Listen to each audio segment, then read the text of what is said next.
नमस्कार दोस्तों। Ocean network में आपका स्वागत है। 4 जून को भारत में लोकसभा के चुनाव के नतीजे आए थे। 9 को प्रधानमंत्री पद की तीसरी बार शपथ भी ले ली थी नरेंद्र मोदी ने। और ये सब इस सब के बीच में हुआ कि देश के भीतर भी और देश के बाहर भी ऐसी-ऐसी ताकतें इस बार लगी हुई थी कि किसी भी तरीके से नरेंद्र मोदी को तीसरी बार सत्ता में नहीं आने देना है। क्या-क्या प्रपंच नहीं रचे गए और किस-किस तरह की बातें नहीं की गई। कहा गया जी, अगर तीसरी बार नरेंद्र मोदी प्रधानमंत्री बन गए तो इसके बाद तो कभी भारत में चुनाव ही नहीं होंगे। ये भी कहा गया कि लोकतंत्र खतरे में है। लोकतंत्र की हत्या, ये शब्द तो आपने कई बार सुना होगा। सोनिया गांधी से लेकर के राहुल गांधी और विपक्ष के कई नेता इस शब्द का प्रयोग करते हैं, लेकिन अतीत में इन्होंने लोकतंत्र की कैसे हत्या की है, उसके बारे में तो खुद नरेंद्र मोदी ने ही पिछले दिनों देश को और पूरी दुनिया को बताया है। और संविधान हत्या दिवस के रूप में 25 जून मनाया जाएगा, ये ऐलान भी कर दिया है। तो हमारे यहाँ जो लोग कह रहे थे कि लोकतंत्र की हत्या हो जाएगी, संविधान खत्म कर दिया जाएगा, उनका इस देश ने क्या हश्र किया है, ये चुनाव परिणाम बताते हैं। 2014, 2019, 2014 कांग्रेस के लिए कुछ खास बदला नहीं है। तीनों बार देश की जनता ने इनको रिजेक्ट किया है। यानी जनता भी मानती है कि ये झूठ बोल रहे हैं कि लोकतंत्र खतरे में पड़ जाएगा या संविधान बदल दिया जाएगा। पर कुछ डेंट करने में तो कामयाब रहे भारतीय जनता पार्टी को और नरेंद्र मोदी को। अब कई बार लगता है कि साहब इनके क्या आपस में तार जुड़े हुए हैं ग्लोबली, क्योंकि अमेरिका में भी अब नवंबर में चुनाव होने हैं।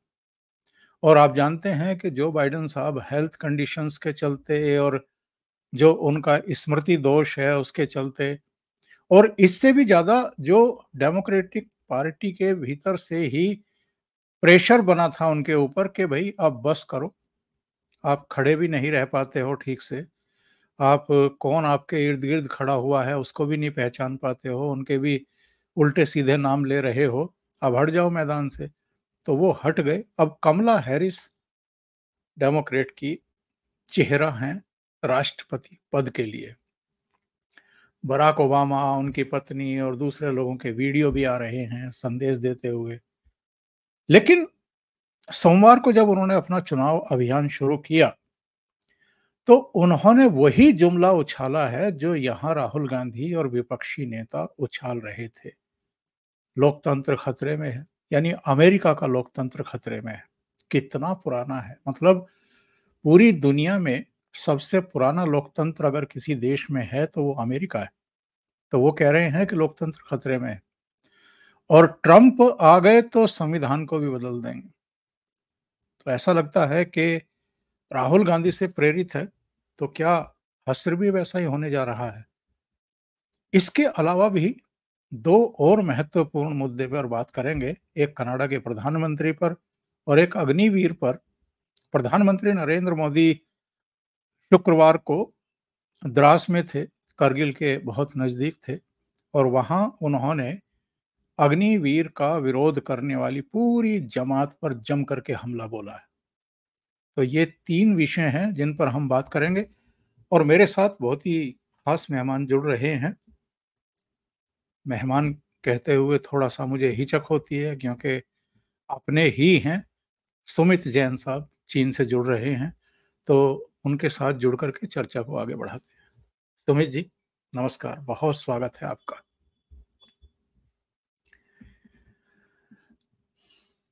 सुमित जी, सबसे पहले अमेरिका चलते हैं। अमेरिका में कुछ-कुछ वैसा ही वातावरण दिखाई दे रहा है, और वैसे तो अगर हम कहें कि कांग्रेस पार्टी हो भारत की या अमेरिका की डेमोक्रेट पार्टी हो, दोनों के विचार तो बड़े एकदम सधे हुए से हैं, मिलते हुए से हैं, उनकी तौर तरीके, इनकी राजनीति करने का तरीका, इनका सोचने का ढंग, किन-किन को ये लोग यहाँ भारत में महत्व देते हैं, उसी तरीके से वो भी ऐसी ताकतों के बल पर ही लगता है कि पले-बढ़े हुए हैं। तो कमला हैरिस का जो ये दांव है कि लोकतंत्र खतरे में है, ट्रंप अगर वापस आ गए तो संविधान खतरे में पड़ जाएगा, जो पहले के उनके 4 साल के कार्यकाल में तो नहीं पड़ा था, ना लोकतंत्र खत्म हुआ था। तो कमला हैरिस का ये दांव काम करेगा या वैसे ही वो फेल हो जाएँगी जैसे यहाँ पप्पू फेल हुआ? ओंकार जी, पहली बात यह है कि लिब्रांडो, जैसे आपने बोला कि इनकी तारें जुड़ी हुई हैं, लिब्रांडों की पूरी दुनिया में आपस में तारें जुड़ी हुई होती हैं और इनका सरबराह भी एक ही होता है।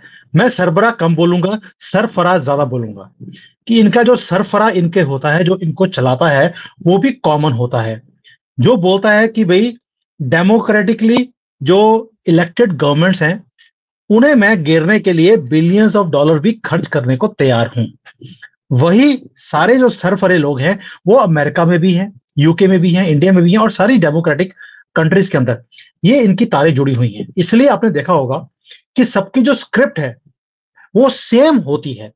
अब देखिए, भारत में राहुल गांधी ने, जैसे आपने पहले बोला, संविधान खतरे में आएगा, साथ में उन्होंने एक बात और बोली थी। राहुल गांधी जी ने, सर 99 सीटें जीती हैं अगले ने, इसलिए जी लगाना जरूरी है। मैं पप्पू वर्ड थोड़ा सा कम यूज करता हूं इसके लिए। तो ये जो राहुल गांधी जी, कैपिटल लेटर्स में जो जी है, उन्होंने बोला था कि इस बार मोदी जी को हराना जरूरी है। यही चीज कमला हैरिस भी वहां बोल रही है कि ट्रंप को हराना जरूरी है, क्योंकि संविधान खतरे में आएगा वो तो छोटी बात है, हमारा भविष्य ही खतरे में है, हमारा देश ही नहीं बचेगा। ये राहुल गांधी ने, अगर याद होगा, उन्होंने एक रैली में बोला था, ये देश नहीं बचेगा अगर मोदी ये मैच फिक्सिंग वाला मैच जीतकर आया तो। यही चीज कमला हैरिस ने बोली है, हमारा देश नहीं बचेगा अगर ट्रंप जीत गए तो। यानी कि स्क्रिप्ट सिर्फ संविधान खतरे में है ही नहीं है, बाकी चीजें भी हैं। और क्या मुद्दा क्या था? मुद्दा है ट्रंप को हराने का। डेवलपमेंट का कोई प्रोजेक्ट अनाउंस नहीं किया है, आगे कंट्री को कैसे आगे लेके जाएंगे नहीं बताया है। 52% लोग जो यंग यूथ है वो ड्रग्स के ऊपर है आज की डेट में, उसको कैसे बाहर निकालना है नहीं बताया है। ये बोल दिया कि हम अपने यूथ के लिए काम करेंगे, सबके पास जॉब होनी चाहिए, सबके पास इनकम होनी चाहिए और सबकी जो लाइफ है ना वो बल्ले बल्ले होनी चाहिए। आपको नहीं लगता राहुल गांधी ने भी यही बोला था? सॉरी लेडीज को 1-1 लाख रुपए, 8500 रुपए पर महीना, सबको जॉब्स, सबको जो है मिडिल क्लास को हम सपोर्ट करेंगे। जो स्क्रिप्ट है अगर आप डीपली देखेंगे, पूरी की पूरी कॉपी पेस्ट जो राहुल गांधी ने बोली थी वही स्क्रिप्ट कमला हैरिस को भी दे दी है, क्योंकि कमला हैरिस भी किसी पप्पू से कम नहीं है। इसीलिए मैं आपको एक और मजे की खबर बताता हूं। आपको मालूम है कि जितने भी डेमोक्रेटिक कंट्रीज होती हैं उसके अंदर चीन और रशिया की इंटरफेरेंस ये अब कोई सीक्रेट नहीं रहा।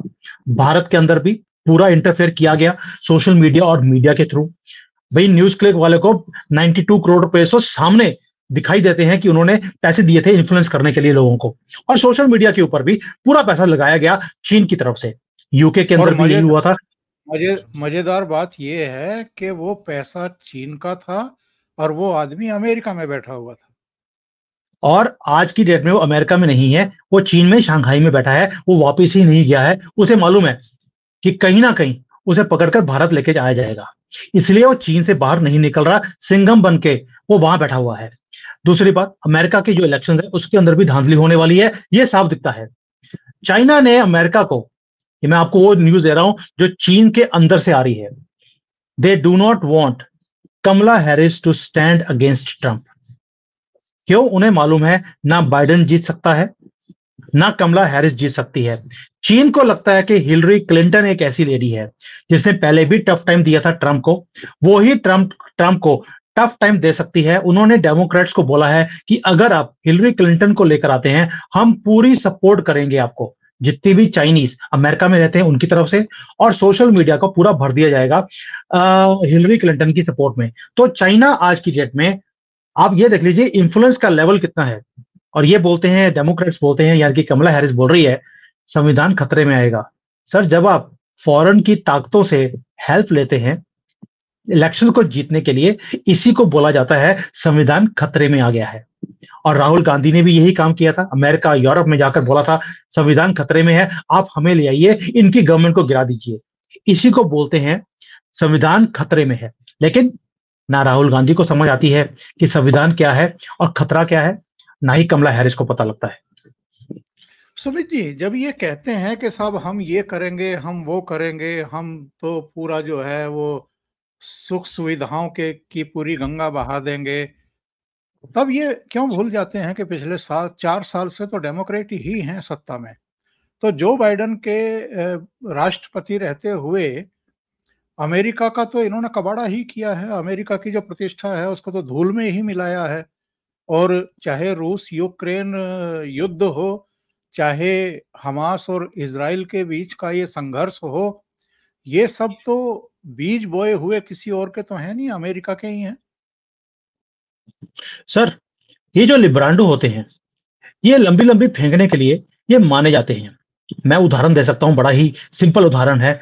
1 लाख रुपए पर लेडी हम भारत में देंगे। और भाई 45 लाख करोड़ रुपए का हमारा बजट है और 60 लाख करोड़ रुपए तो बांट दिए।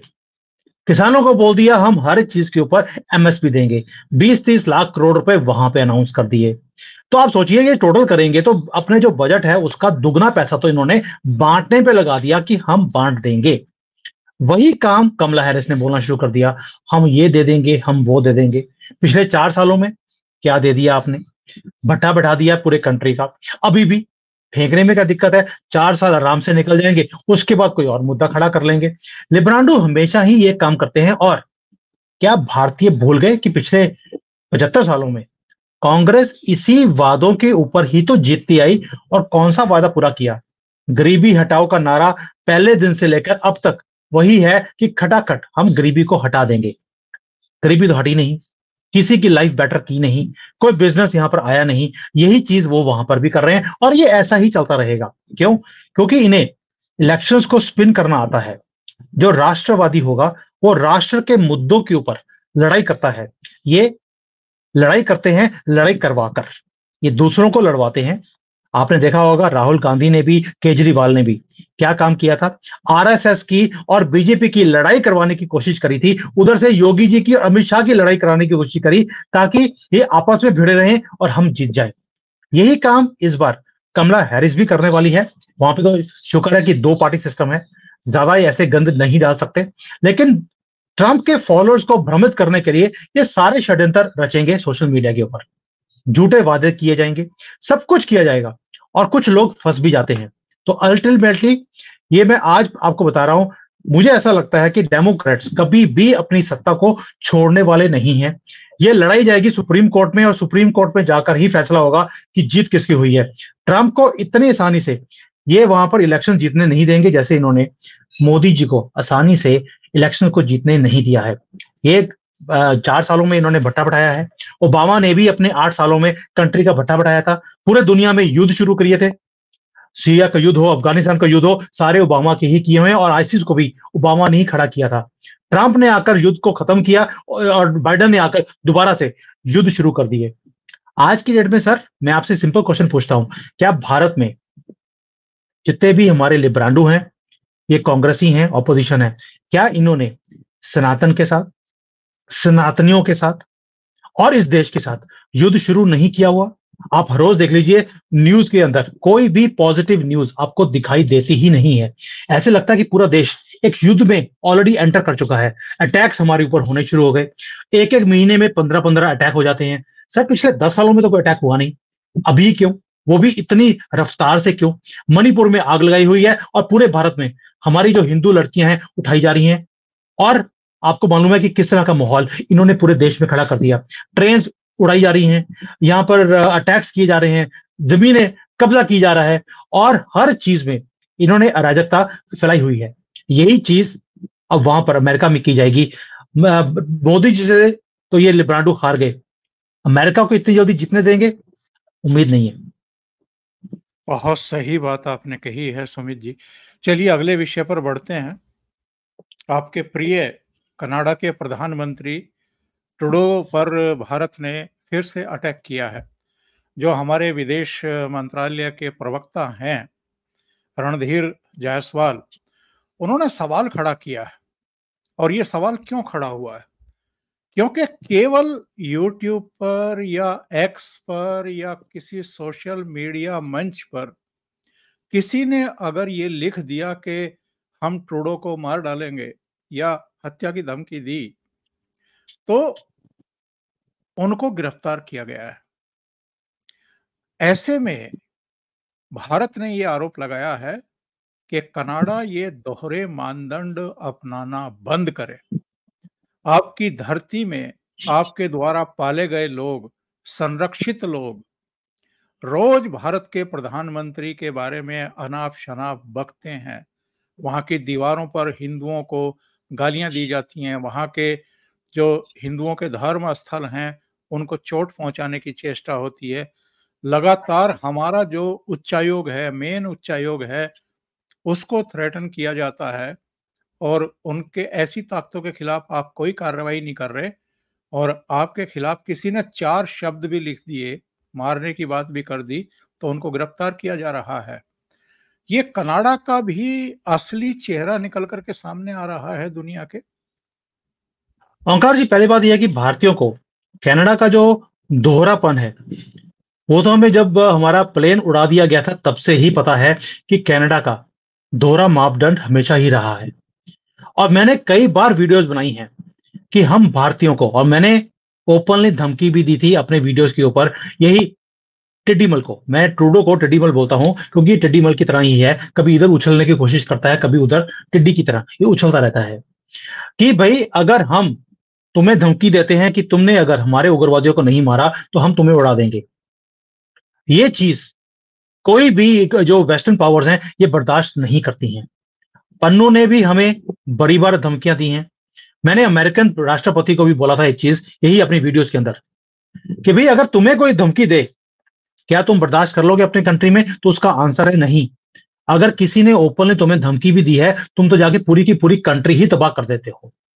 और दुनिया में 15-20 ऐसी कंट्रीज हैं जिन्हें तुमने तबाह कर दिया सिर्फ इसलिए कि उन्होंने या तुम्हें धमकी दी थी या तुम्हारी बात मानने से इनकार कर दिया था।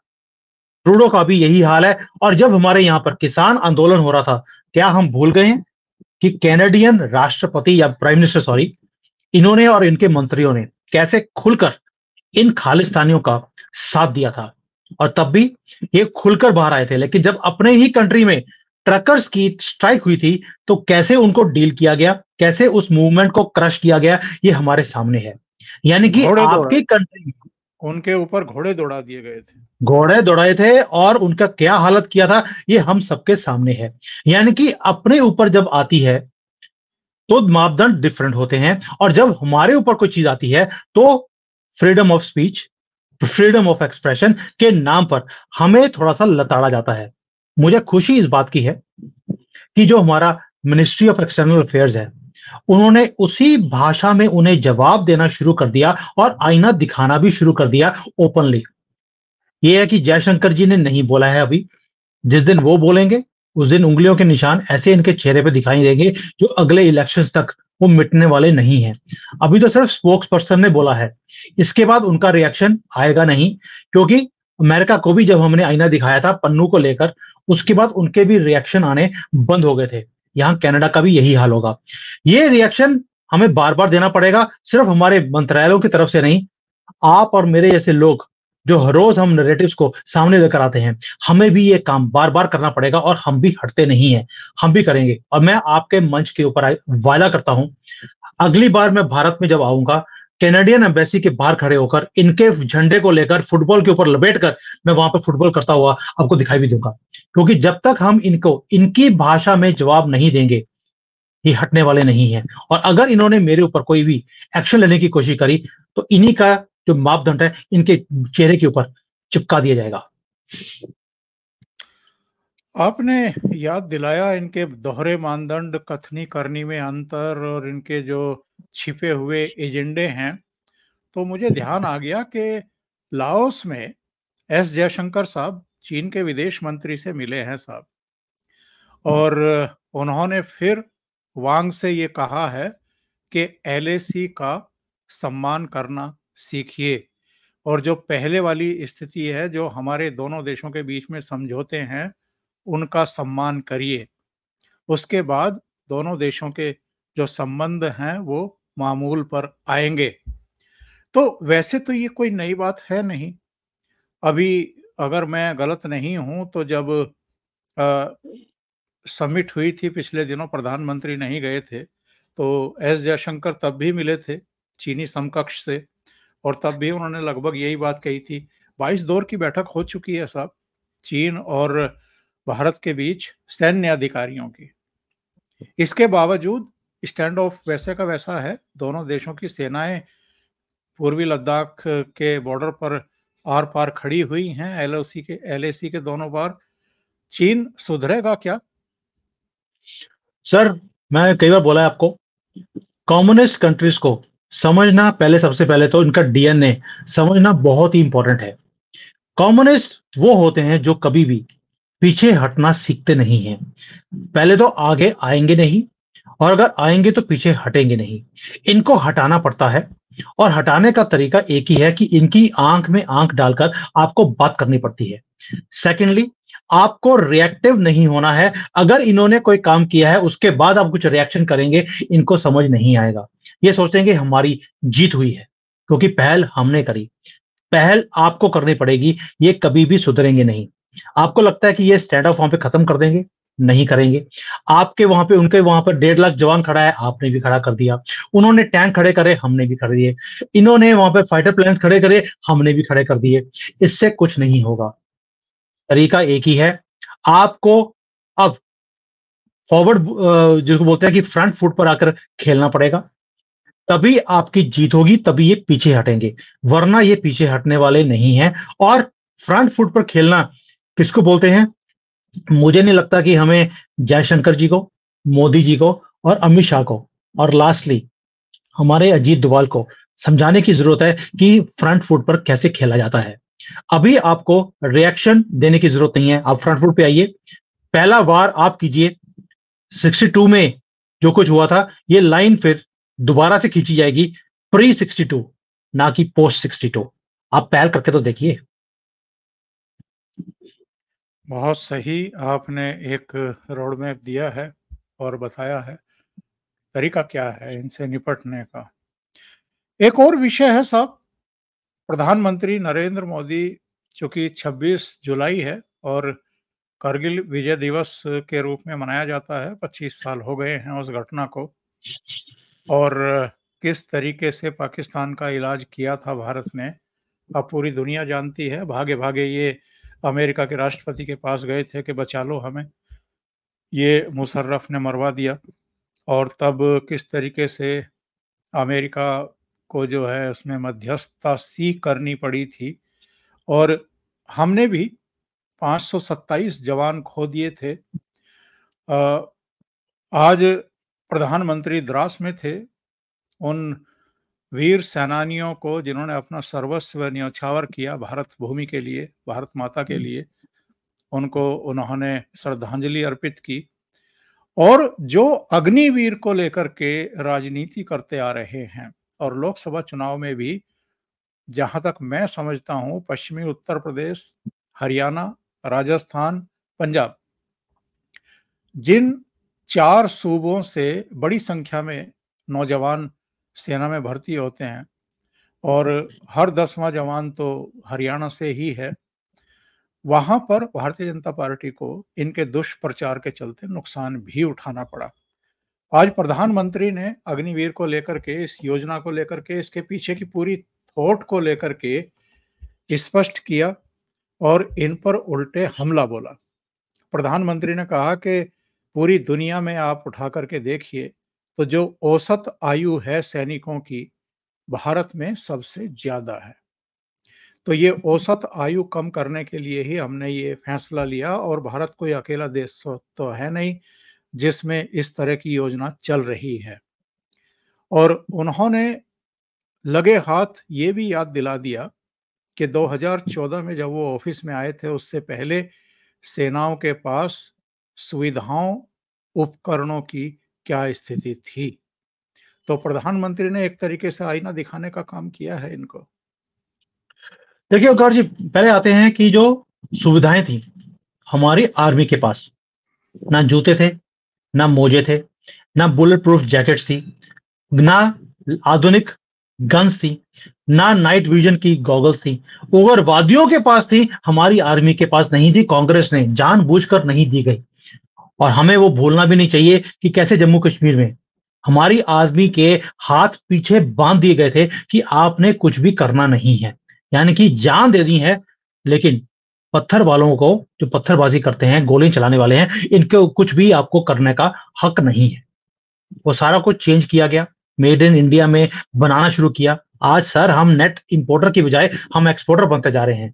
10 सालों में काया पलट दी है। दूसरी बात आते हैं, as far as Agniveer is concern, policy इतनी जबरदस्त है। और पॉलिसी के ऊपर मैंने कई बार इसके ऊपर शोज करे हैं कि अग्निवीर का मतलब सिर्फ हमारी जो जवानों की जो या जो आर्मी की जो एवरेज एज है उसको कम करना ही नहीं है। इसका मकसद कुछ और भी है। सोसाइटी के अंदर घर घर में फौजी खड़े करना भी है, सही है। ताकि हर घर में फौजी खड़ा हो। क्योंकि मोदी जी ने एक बार एक स्टेटमेंट दिया था जो हमें याद रखनी चाहिए, मैं आने वाली परिस्थितियों को पहले से भांप लेता हूं। और मोदी जी ने भांप लिया है कि हमारी लड़ाई पाकिस्तान चीन से नहीं है, भारत के अंदर जो जगह जगह पर गाजा पट्टियां बनी हुई हैं उनसे भी लड़ाई है। इसलिए घरों में, हर घर में अग्निवीर की जरूरत है। तो ये जो पॉलिसी गवर्नमेंट की है, ये ऑपोजिशन और इनका लिब्रांडो जमात ये भी समझते हैं कि ये अग्निवीर क्यों बनाए गए हैं। 25% जो लोग हैं उन्हें ही आर्मी में लेकर बाकी 75% को सोसाइटी में क्यों छोड़ा जा रहा है, ताकि ये अपने घर की, अपने मोहल्ले की और अपने एरिया की भी ये रक्षा कर सके। और इसीलिए उनका, क्योंकि एजेंडा खराब हो रहा है, इसके खिलाफ वो एक मुहिम चलाने की कोशिश भी करते हैं। लेकिन मोदी जी ने भी उसका आंसर दे दिया। अपने स्टेट्स के अंदर उनकी जो एक्सेप्टेबिलिटी है 25% आर्मी में, उसके बाद पैरामिलिट्री फोर्सेस में 10%, यहाँ 10% वहां, कोई स्टेट गवर्नमेंट के वहां पर उन्होंने उन्हें एक्सेप्ट करना शुरू कर दिया।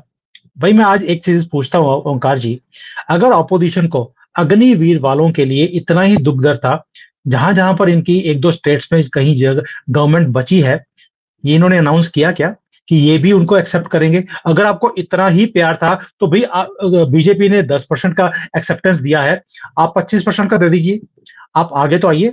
यानी कि जो हल्ला करने का काम है सिर्फ उतना ही है। When it comes to acceptability या सॉल्यूशन, उसके अंदर भर चढ़ आगे बढ़कर ये कोई काम करना ही नहीं चाहते।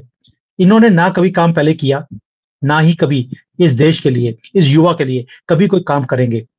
और इनका जो डबल स्टैंडर्ड है, जैसे हमने शुरू में बात किया था कमला हैरिस का, डेमोक्रेट्स का जो डबल स्टैंडर्ड है कि संविधान खतरे में आ जाएगा, यूथ के लिए हम बड़ा कुछ करेंगे। भाई आपकी गवर्नमेंट है, आपकी कर्नाटका में है, हिमाचल में है, आप वहां पर एक्सेप्ट कर लीजिए। 25% लेके तो देखिए, आप अग्निवीर जो बाकी के लोग बचेंगे। नहीं करेंगे, ना ही इन्होंने करना है, ना ही इन्होंने करने की कभी सोचनी है। सिर्फ भाषण देंगे, बेवकूफ बनाएंगे और सत्ता के ऊपर कैसे बैठना है, कैसे छीनना है। जीतते नहीं है लोग सर, ये हमेशा छीनने की बात करते हैं। और इस बार भी इन्होंने बोला था अगर मोदी जी जीते, 400 पार हुआ तो हम पूरे देश में आग लगा देंगे। यही इनका सिस्टम है काम करने की, ना इनके डीएनए में है, ना सोच में है। अरे साहब, AK एंटनी का वो बयान मुझे अभी तक याद है जो उन्होंने लोकसभा के पटल पर रखा था डिफेंस मिनिस्टर के नाते। जब ये पूछा गया कि आपने चीन की सीमा पर अपना इंफ्रास्ट्रक्चर तैयार क्यों नहीं किया, तो उनका कहना था कि हमें डर है कि उसका उपयोग कहीं चीन ना कर ले, इसलिए हम ना सड़कें बना रहे, ना पुल बना रहे, ना हम एयर स्ट्रिप्स तैयार कर रहे। तो ये तो इनका हाल था। और ये सर चीन की सेना कहीं तक भी घुस आती थी, टहलती थी, वहीं बैठ जाती थी, वापस चली जाती थी, छेड़ते ही नहीं थे ये।